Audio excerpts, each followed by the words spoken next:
Hi, I'm Steve Knutson. I'm a Microsoft MVP for Office Services and Apps. I thought I'd do a quick demo today of the new Logitech BCC950 conference camera working with Microsoft Teams. So the camera itself is an HD camera with high quality audio, microphone and speaker system designed for small meeting rooms up to maybe 8 to 10 sort of people. If you wanted a larger meeting room than that, you're probably looking at the next model up of camera system and distributed microphones, etc. But for a very low cost device, around 390 New Zealand dollars, it's a great meeting tool. So in Microsoft Teams, I've gone into my SK demo team, and in my general channel, I'm just going to start an instant meeting to show some of the functionality. So if I click the wee camera at the bottom here, you'll see that it starts an option here for a meeting, so I can give a meeting a title. So I'll just call this one demo, and I can start the meeting.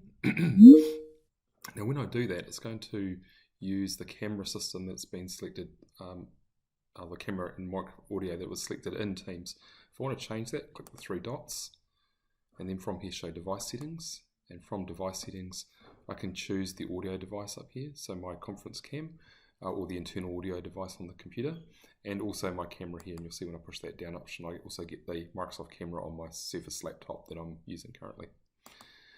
Now, what I would like to be able to do here is actually show you a few things about the meetings. So I can do, for a starter, turn off my background. So if I want to go into a background blur, click again the three dots, background blur, and hide the background.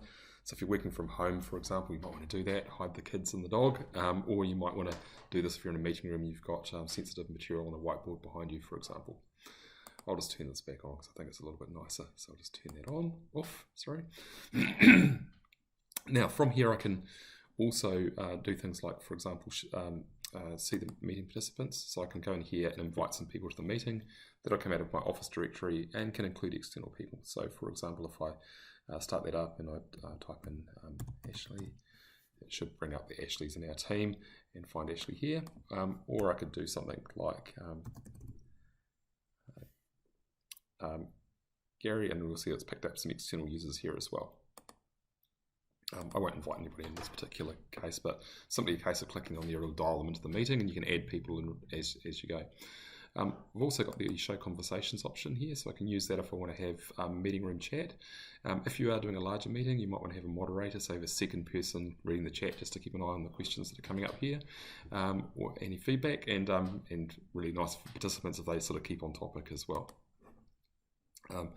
If I click back over onto the this option here, the share option, I can click and share my screen, and a couple of things I can do. One little trick I can do here is a whiteboard, so I'm just going to do the whiteboard option. I'll click the whiteboard, and it'll give me a whiteboard screen here which I can scribble on during the meeting. So if you're one of those people that needs to be in the office and standing up in front of the whiteboard like I am, then this will help with that need if you're stuck remotely working from home or a hotel somewhere or whatever. So I can go into here, I can draw some boxes on the screen, link them up. If I want to wipe something out, then I can go back and want to do that in a different color, and I want to go something like that, and actually want to do an arrow. And you get the idea. I can basically do a bit of a whiteboard share. Now, if I end my screen sharing, clicking onto the screen share option here again, I can click back to another screen. So I might want to share something else that I've got going on. So here's my blog, for instance, on the screen. That will now be visible to the participants in the meeting. Or I can stop sharing by clicking the wee X down here to stop sharing on that call. Also by hovering over there, I can mute microphone, etc. here.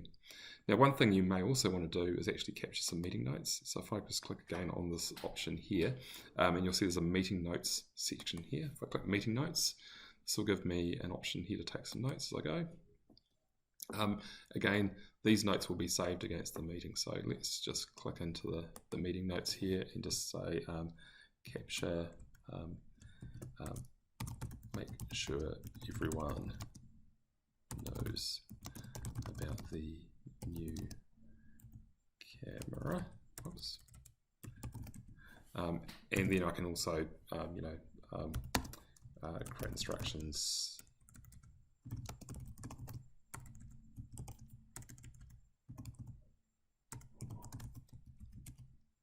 Demo video.